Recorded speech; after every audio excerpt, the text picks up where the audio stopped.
Kollywood star Vishal hero Rajendra Prasad గారిని అయితే క్షమాపణ కోరాలి అంటూ అసహనం వ్యక్తం చేస్తూ డిమాండ్ చేయడం జరుగుతుంది. విశాల్ గారు అయితే రాజేంద్ర ప్రసాద్ గారి మీద మండిపడుతూ ఒక ట్వీట్ అయితే చేయడం జరిగింది. ఆ ట్వీట్ లో ఏముంది అంటే ఎంజీఆర్ గురించి అలాంటి తప్పుడు వ్యాఖ్యలు చేసినందుకు క్షమించమని కోరాలంటూ డిమాండ్ చేస్తున్నారు. ప్రజెంట్ మనం చూసుకున్నట్లయితే ఈవెంట్ ఫంక్షన్ లో అయితే రాజేంద్ర ప్రసాద్ గారు అయితే మైక్ తీసుకొని ప్రతిసారి రాజేంద్ర ప్రసాద్ గారికి ఏదో ఒకటి మాట్లాడుతూ వైరల్ అవ్వడం, కాంట్రవర్సీ చేయడం అలవాటైపోయింది అనుకోవచ్చు.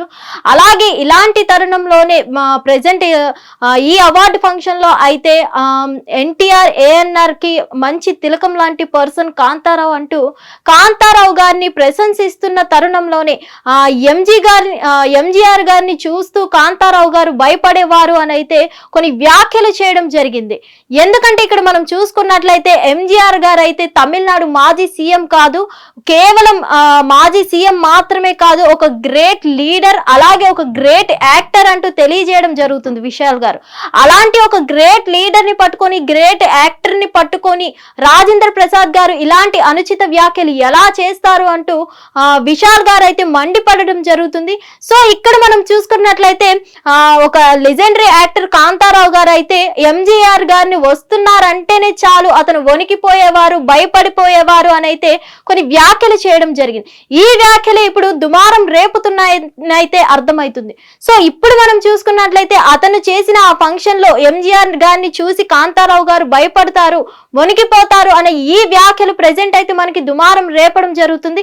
ఈ వ్యాఖ్యలు ఏదైతే చేశారో రాజేంద్ర ప్రసాద్ గారు అయితే ఈ వ్యాఖ్యలు వెనక్కి తీసుకోవాలి, క్షమాపణ కోరాలి అంటూ విశాల్ అయితే డిమాండ్ వ్యక్తం చేయడం జరుగుతుంది. సో రాజేంద్ర ప్రసాద్ గారు మనం ఎప్పుడు చూసుకున్నట్లయితే ఏదో ఒక కాంట్రవర్సీలో ఉంటూనే ఉంటారు. అలాగే ఆ అవార్డు ఫంక్షన్ లో కూడా ఒక ఫ్యాన్ వచ్చి సెల్ఫీ అడుగుతుంటే గసిరేయడం జరిగింది. సో ఇదంతా మనం చూసుకున్నట్లయితే మళ్ళీ రాజేంద్ర ప్రసాద్ గారు రిపీట్ చేస్తూనే ఉన్నారు. ఏ ఫంక్షన్ కి వెళ్ళినా ఏదో ఒక కాంట్రవర్సీ పుట్టుకొస్తూనే ఉంటది.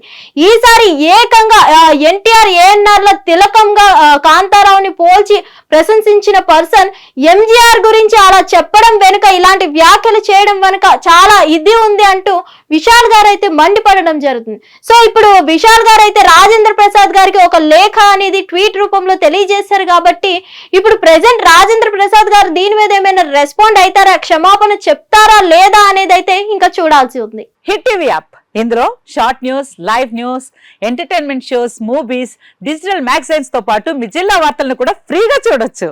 ఇంకెందుకు ఆలస్యం, వెంటనే హిట్ టీవీ యాప్ ని డౌన్లోడ్ చేసుకుని ఫ్రీగా ఎంటర్టైన్మెంట్ పొందండి. Hit TV app, hit TV app, please download hit TV app. Hit TV app ని ఫ్రీగా డౌన్లోడ్ చేసుకుని ఎంజాయ్ చేయండి. మీకు నచ్చిన ఎంటర్టైన్మెంట్ కోసం హిట్ టీవీ యాప్ ని ఫ్రీగా డౌన్లోడ్ చేసుకుని ఎంజాయ్ చేయండి. హిట్ టీవీ యాప్ ని డౌన్లోడ్ చేసుకుని ఆస్వాదించండి, ఆశీర్వదించండి. ఇంతమంది సెలబ్రిటీలు హిట్ టీవీ యాప్ ని డౌన్లోడ్ చేసుకోండి అని చెప్తున్నారంటే ఎంత మంచి యాప్ ఆలోచించండి.